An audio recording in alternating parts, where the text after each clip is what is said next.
Well, welcome everyone to today's episode of TMI Advice You Didn't Want. We felt like we didn't go in depth enough into what we talked about last week. And so we really want to dive in further. And we were really diving into that whole Western medicine versus Eastern medicine, healthcare, all of it. And so we just wanted to continue down that rabbit hole because we probably could talk about for days, right? So in case we haven't met, my name is Karin Angelly. I'm one of the co-hosts here. And my name is Ashley, and I definitely believe we could talk about this forever.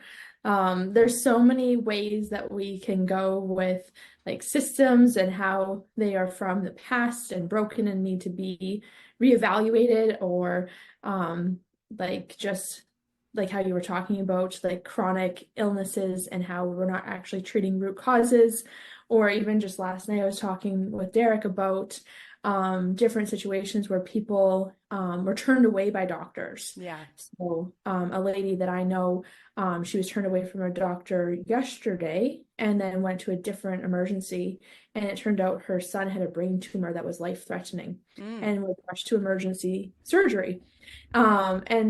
I've had family members with that same situation where they were like super lucky, and then a lady that I know, her daughter went to the same school as my kids. She actually passed away after doctors turned her away, and she was only in grade 4. So there's like so many things. That's like a big bomb, but Yeah. that's different than what we talked about last time. But that just was conversations that I had just yesterday, because there's so many things when it comes to Eastern and Western medicine, and just how rooted some people are and all that kind of stuff. So Yeah. And I also want to make the caveat that doctors are not in charge of our health, right? mhm. Like if somebody is like, "Oh, I got turned away from the doctor," and I just let it go. Like that doctor's not the end all be all, right? Like Yes. we're in Yeah. charge of getting connected with ourselves, and we actually have the ability, I know because I do this on a constant daily basis. We have the Yeah. ability to get connected with ourselves and ask our body, okay, how come this is showing up in this way? And a lot of times for me, my body responds, and I will know the answer because I spend that time really getting to know myself. So for me to go to somebody else and just expect them to know everything, like I also don't want to put that on any doctor, whether you're Western, Eastern, anything in between. Like that's Yeah. the really big important thing that I hope that other people understand about their health is that your health is your health. Like Yeah. you have to be the one in charge of it. So if Yeah. you want to be the one that gets better, you have to go, I am not a victim here. Yeah. I am the one that does this. So funny. And I'm giggling because somehow we always have like oh, we can go in this direction. And then we open up I this know. massive can of I worms. know, And oh right? my gosh, it's so funny because that is so, oh my gosh, I could talk to that in so many different ways of Yeah. like so many people just trust the professionals. And like even when it comes to vaccinations, trust the Hmm. professionals. It's like, no, you Yeah. don't. Like I understand that they went to school and all that kind of stuff, Hmm. but we are infinitely intelligent and we are all connected to source. We all have the same information available to us just by tapping into that infinite knowledge. And it's just like the whole trust the professionals is bullshit. Like, oh, so my mom goes to an amazing Eastern doctor that I love, and I think he saved my life twice. And there'll be times where she's like, he didn't tell me that. Like, if he knows everything, why didn't he tell me that? I'm like, because he doesn't know He everything. He doesn't know has everything. the Yeah. mind. And obviously, like, you can only treat so many things at once. So if Mhm. you're coming to him with these issues, that's what he's going to address first. Mhm. So he may know there's underlying other issues, but obviously they're not bothering you as much. They're not life-threatening. So he's not going to overwhelm you with all the things. And it's just like this notion that someone should know everything and tell you everything. It's like, no, that's your responsibility. Mhm. And same with like our recent thing with court. Like my partner always trusted the professionals, like Mhm.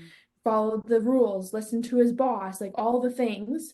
And he had a horrible lawyer that screwed him into a really bad contract with custody and everything about his situation. And I took one look at it a month into dating. I'm like, oh my God, what is this? And literally every lawyer that we showed was like, holy shit, like this was a lawyer recommended thing. Yeah. And he's like, what? I trusted him. And I'm like, but how many people did you talk to? He's like, I didn't have money to talk to other people. Mm. And so I'm like, yeah, like you needed to do your own research, you needed to take ownership and all that kind of stuff. And like not me like blaming him because like he only was self-aware. A marriage breakdown and a family breakdown is really, really hard. But like you can never just trust one person, and one person isn't responsible for your life ever. Right. So yeah. Yeah. Yeah, I think that that's so important when looking at especially Western medicine, because Yeah. Western medicine really the only two things like, and anybody that's out there, correct me if I'm wrong. If you had a different experience from a Western doctor, I'd love to hear about it, but I've never seen this before. So, but there are only two things that a Western medicine doctor will do. They will prescribe a pill or they will say you need to go have surgery. That's it. Mhm. So Yeah. if that there what you have doesn't fit into that box, Yeah. then there's nothing they can do for you. And this is literally my dad has been having severe vertigo for the Yeah. past almost 2 months now, right? Severe. And he's never had that before. He went to this doctor and then they sent him to this doctor and then they sent him to this doctor and then they sent him to this one. And finally, the last one sent him back to his initial doctor. And his initial doctor said, "You're fine. There's nothing I can do for you." Like Wow. everybody says that you look good on paper because Mhm. all of his labs, all of his very broad, because this is what Western medicine does, they're very broad labs. Like it's just they don't go into the nitty gritty of things, but these very broad labs say there's nothing wrong with you. And Yeah. so the doctor has nothing left to give him. And so Yeah. he just said, okay, have fun, go home and be. And that unfortunately happens to a lot of people. For sure.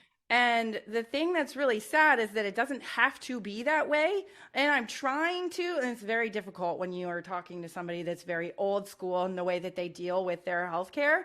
I'm trying to kind of help him be like, no, you have to think a little bit deeper. Like, what is your sleep schedule like? Well, it's shit. I know that, but he has to decide that that's true. What is your food that you're ingesting like? Well, it's shit, but he's not ready to admit that either. What is your thought process like on a daily basis? I know that he worries about the stupidest stuff. So it's like Yeah. you're not paying attention to Yeah. these things that are Mhm. vitally important to our health on a regular daily basis. I mean, really, there are three causes of stress in our life that lead to disease and breakdown. There's that Yeah. chemical, physical, and emotional. And to Yeah. me, the emotional, which most of us do not pay attention to at all, Yeah. takes up about 99% Mhm. of stress that is created in our life. I mean, think about this for a second. When you have something you have to do, I'm saying this because I do this, okay? Like I'm not exempt here either. When I have something to do, how much time is actually spent thinking about that thing versus actually doing the thing? It's really, Statistically. yeah, it's kind of painful when you think about it like that because I Yeah. think about my business in that way too. Yeah. And what happens is in my business, I get exhausted way more by thinking about the thing as Yeah. opposed to actually doing the thing, right? And so that's something like when you're looking at your healthcare, you're looking at your health, Mhm. how often are you spending there worried about the vertigo? You're worried Yeah. about the voodoo curse that the doctor said that you only have 3 years to live. How Mhm. long are you worried about that one thing, that one lab that came back abnormal? Most of us sit here, and this is a hardwired thing that we do. Most of us sit here, and 70% of the time, and this is not me making up this number, this is Mhm. a actual scientific number, 70% of the time, we spent thinking about negative things, Yeah. which sucks. But this is Mhm. where like the whole like we've been brainwashed to think that Western medicine, that healthcare is here to save us, and I'm putting air quotes up for a reason, think that they're there to save us. Yeah. But in actuality, we're sitting here and we're our own worst enemy. Oh, And for sure. we, a lot of times, are creating a lot of the disease and the health issues in our Hmm. life where a doctor, unfortunately, I want this to change. I personally think that this would make Western medicine just really awesome because I have no problem with medications and surgery as long as it's in an acute case, but in a chronic case, I don't love. But if a Western medicine doctor was like, let's talk about what you're thinking about on a regular basis. Because Hmm. most people will say, if you ask them, are you stressed? Most people will say, no, I'm not stressed. But if you ask them the question, well, what do you find yourself thinking about on a regular basis? You Yeah. probably are going to come up with a lot of things that worry you. And that's a Hmm. huge thing that is missed, especially in Western medicine, unfortunately. Yeah. Yeah. The statistic is you usually think about something 80% more. Like to do a task, it only takes 20% of the energy that you put into it. The other 80% is worrying about it. Mm-hmm. And that's a lot. A Like lot. that's ridiculous. And Yeah. then I was watching a TED Talk, and I'm not a TED Talk watcher, so it's just funny that it's happened 2 days ago and it's like exactly in alignment with this conversation. It always happens that way. Yeah. And so this psychologist, he's a doctor here local to us, and or to me, not to you. We're very far away. And he was talking about how the deadliest thing that you can do is allow your life to just be and not deal with your issues. Mm, And so he talks about early childhood issues mm, are the number one cause of disease. 100%. And so he has this whole like scientific chart that he was going through on this TED Talk. And he was saying how if you have one childhood trauma, and there's specific traumas that he was using to kind of indicate this, and almost everyone has one, you're 1% more likely to have diseases. As soon as you hit two, it went up where you're like 25% more. And if you had four more childhood traumas, it went up as high as 60% more likely. Mm, And like, or six times more likely to have these diseases. And the biggest indicator of especially heart attacks, but all heart attack, cancers, all of it, was how many childhood traumas did you have? mm, And so it's pretty crazy that like there's research that ties back to childhood trauma is the biggest killer because mm, the biggest killers that are killing us are the biggest indicators of if you're going to have them or not, according to these studies, are your childhood trauma. So it was really interesting. And those numbers may be fairly off because I had no intention of repeating it whatsoever, Ha. but it was significant. It was like it was definitely a six times thing in that range. So yeah. Yeah. And most of us, one, with childhood trauma, we disassociate as a way to survive. Mm, And so then you don't even know about it. You're not even self-aware enough to know what traumas you're plagued with that are causing things. mhm. And so my recommendation, my unsolicited TMI advice you advice you don't didn't want. want, Yeah. if you have things like psoriasis and eczema, are always sick or having anxiety, like any of those very common things, like there's stuff going on that needs to be addressed. Hmm. And like they happen to me too. Like I'm not like I'm dealing with my own too. But if we let them go untouched and undealt with, we're gonna have big ones. Yeah, absolutely. And the thing that I find sad about Western medicine is that you will not find very many doctors that Mhm. agree with Yeah. anything that we just said. If I Yeah. was to go, because I also do anesthesia, right? So if I was Mhm. to go to the hospital, and I've tried this before, okay? Because sometimes I'm curious and I like to poke the bear a little bit because I know that people are going to be like, that's bullshit. But sometimes I poke the bear and I say some of these things. And they're Mhm. like, that's dumb. Like, I will literally get responses like that. No, like, that's not true. Like, the thing that's causing XYZ is not your childhood trauma. That's stupid. Like, I Yeah. can't tell you how many times I've said things like, well, what kind of thoughts are they thinking that created this? And somebody will look at me, even outside of the healthcare industry. They'll look at me like I'm crazy when I say things like, well, what kind of thoughts were they thinking to create that in their life? And people are Mhm. like, what are you talking about? That's not what in the world? And it's like, the sad thing is that we have been brainwashed, Yeah. truly brainwashed, to not realize how powerful our thoughts actually are. And it is Yeah. a crying shame to me that we walk through life thinking that things just happen to us. Oh, Yeah. that just happened to me.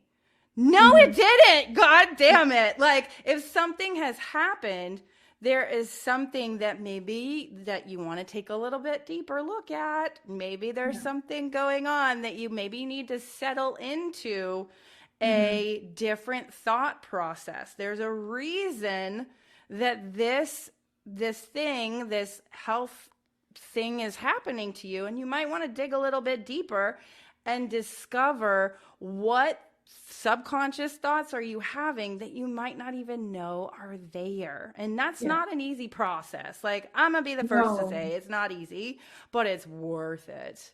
Well, it's so compounded. Like Mm-hmm. our parents don't know how to do it. They were never taught. Our Mm-hmm. generation really is the first one that's really on a larger scale breaking free of all of Yeah. that.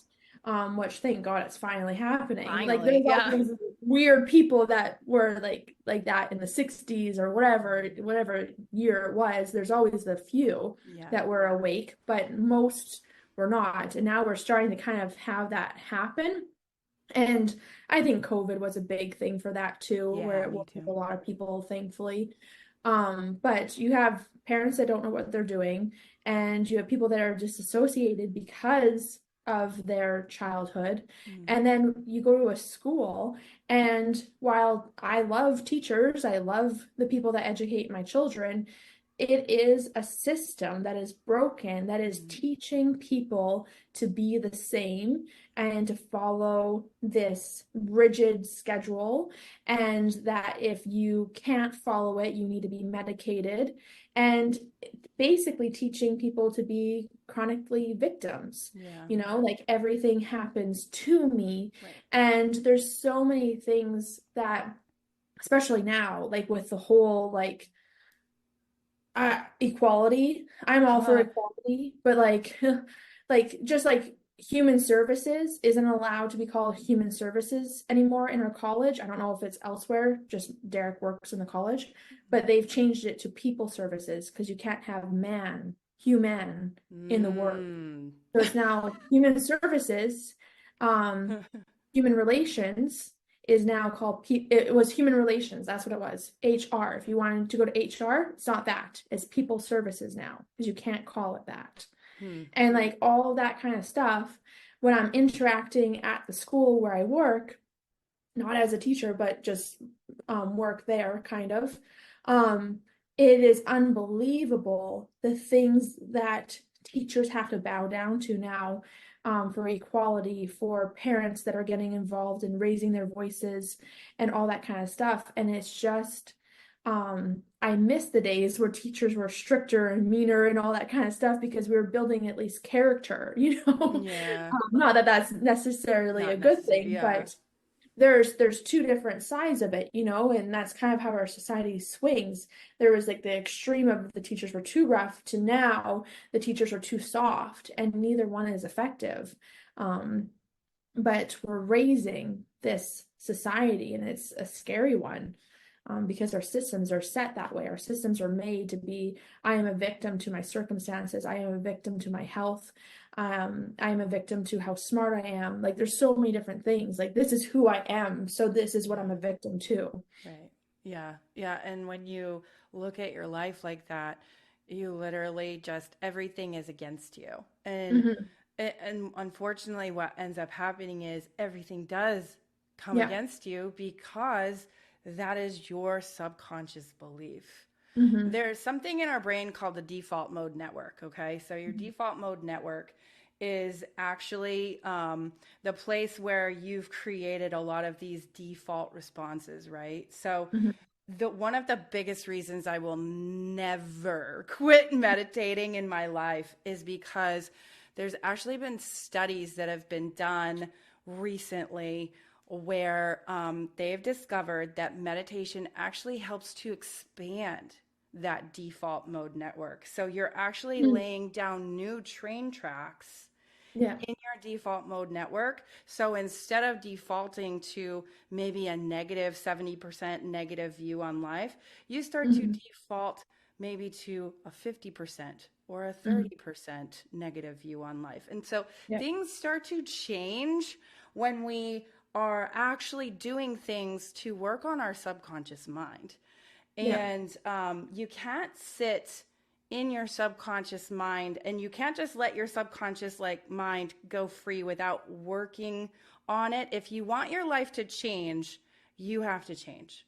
Yeah. So if you're looking at yourself and you're going, I have this healthcare condition, I'm getting gaslit by all of these professionals out there, or I feel like I'm getting gaslit by them. Mhm. Well, maybe it's time to change your thought process around health and healing. Yeah. Maybe that's something to look at because a lot of people out there in today's day and age look at doctors as they're the end all be all, and On a especially pedestal. in Western medicine, right? And so this is something that I am hopefully going to help my parents get better at, where it's like, wait a minute, but did they give you an answer? Was it actually helpful? And if the answer is no, well, maybe we want to do something different. And Hmm. maybe that means going and getting acupuncture. Maybe that means going to a chiropractor. Maybe that means really, in my opinion, at the end of the day, looking at what are the thoughts that I'm thinking on a regular basis and Hmm. actually going, is that serving me or not? Yeah. And it might be difficult to figure out which ones are serving and which ones are not. The Hmm. question is like one thing that I ask myself on a regular basis, if I'm talking about something, does it make me actually feel better? Or do I feel these hormones of stress pop up in my life when I'm talking about some situation or some certain thing? If I feel certain hormones of stress, and I've had to really tune myself into this. Okay. So this is really not like, this isn't necessarily a beginner strategy for sure. Hmm. But I will say that as you practice this, you'll start to realize when you're starting to get heated about something and Yeah, when for you're sure. not able to let it go. And when you realize that you're actually like, there's a hormone of stress going on, right? Like Yeah. I am really connected to this. But when you start to feel those hormones of stress come on, maybe it's time to look at that thing and say, is this actually serving me? And a Yeah. lot of times the answer is, no, it's not serving me. I am feeling XYZ and I don't like the way that it feels. It's Hmm. time to actually go, this is the thing that doesn't serve me. Hmm. And I look at that in a lot of areas in my life. I know, Ashley, you and I were talking about this earlier this week, where I was talking about I realized that my body does not like it when I am judgmental of anything or anyone in my life. I Hmm. can feel that my body does not like it. Yeah. So, what can I do? What can I say in order to stop that loop?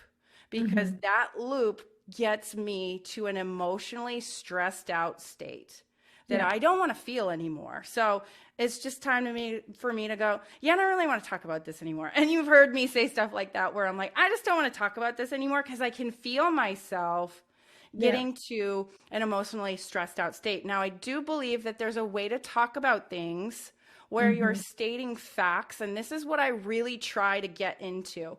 How can Yeah. I state a fact, and how can I talk about how I'm either learning to grow from that thing that happened instead of me looking at other people as they're my prosecutor and I'm the victim? How can I state a fact of something that happened and talk about how I'm learning to grow from it, or what things that I struggled with when that certain thing happened?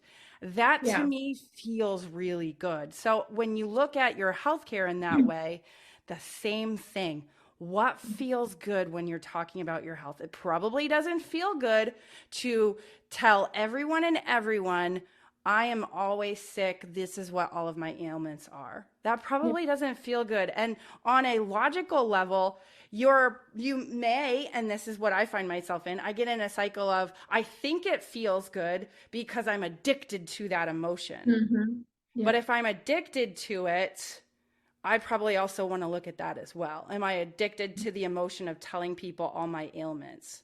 Yeah. That doesn't actually feel good. And you got to feel in your body and actually see, oh, that doesn't feel good. I don't want to do that anymore. Yeah, I wonder what that stepping stone is, because I know both of us have got to that point. But I know when I talk with other people that aren't there yet, when we say things like that, like there isn't even that awareness around it because they feel they're so in that victimhood Yeah. that that is just an attack to be like, oh, I think you're talking about that too much, you know? Yeah. Yeah. Even for me, like when people tell me I'm talking about something negative too much, I'll take that as an attack. And I Right. know where their intentions are and where they're coming from. But I think too with what you said, like to kind of pivot a little bit, you can answer that too. We have to really realize that we're all kind of on our individual journey. You Mm-hmm. know, it's really easy to be like, oh, that person's doing this to us. Right. Right. And whether that's in like a relationship where like with me and my partner is like, oh, he's doing this to me, like, or she's doing this to me. It's like, no, like they're responding, they're on their own line, their own path, and they're responding to their own trauma and their own things. Like usually people aren't doing things to someone. Mm, I think the rare situations of that is when you're dealing with like a narcissist or something like absolutely. that. Yeah. But most of the time, most of the people that you're going to encounter are just doing them, you Right. know? And people get busy, people have things go on, and it's like, oh, this person doesn't care to call me. That person didn't answer the text message. And it's like they're not doing that to you. They're on their path, and whatever is going on in their path has them not responding, Right. Yeah. not to be mean, you know? So like there's definitely narcissists out there that definitely are fucking with you, but majority of the time you just gotta think like I'm just on my own path and making what's best for me happen, and they're on their own path making what's best for them happen, and it's yeah, not so entangled. Yeah. Yeah. And uh, one thing that I like to do, because I don't like it when I start creating stories like that, I Mm-hmm. start asking myself, and I've talked about this on the podcast before. I ask myself, is it true or not true? Mm-hmm. Like, can I look at this in a factual kind of way where it's like, well, did that person actually say they don't want to spend time with me? Did they actually say that?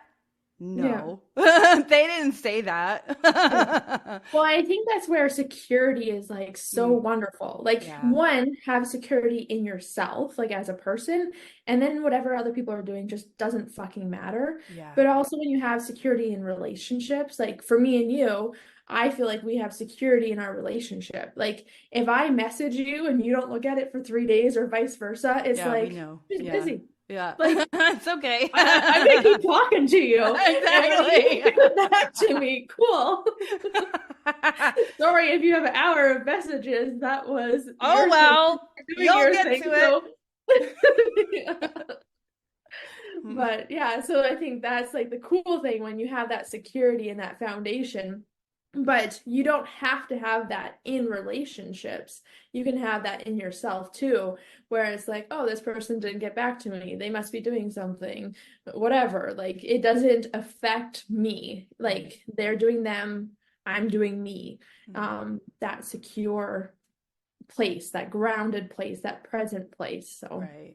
And a lot of times, like, this goes back to that 70% of that negative self-talk, right? hmm Like, yeah. a lot of times, like, we think when somebody doesn't respond to us or that somebody, we feel like somebody does something to us, we think that's a reflection on us. That's not a reflection on you. Wow. That has nothing to do with you. Like, Yeah, stop that entanglement. yeah, just let that go. Like that. I Yeah. know I've done this in the past too. Like, I still will notice those intrusive thoughts. And it's like, no, that's not actually what happened. They have a life too.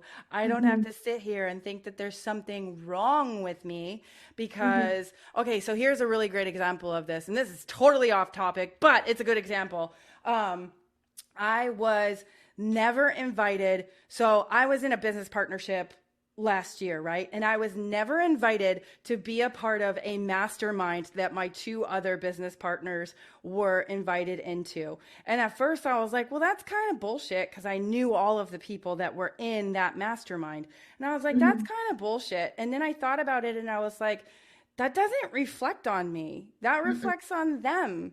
Like, Yeah. that has nothing to do with me. It has nothing to do with my abilities, has nothing to do with what I'm capable of. Like, it has everything to do with, and it came out later that they didn't feel like they knew me enough. And it's like, that doesn't reflect on me. hmm Like, I have given you every ample opportunity to like really get to know me. I'm a very open person. You can ask me anything and I will probably answer you as as on point as I can, Or right? too honest.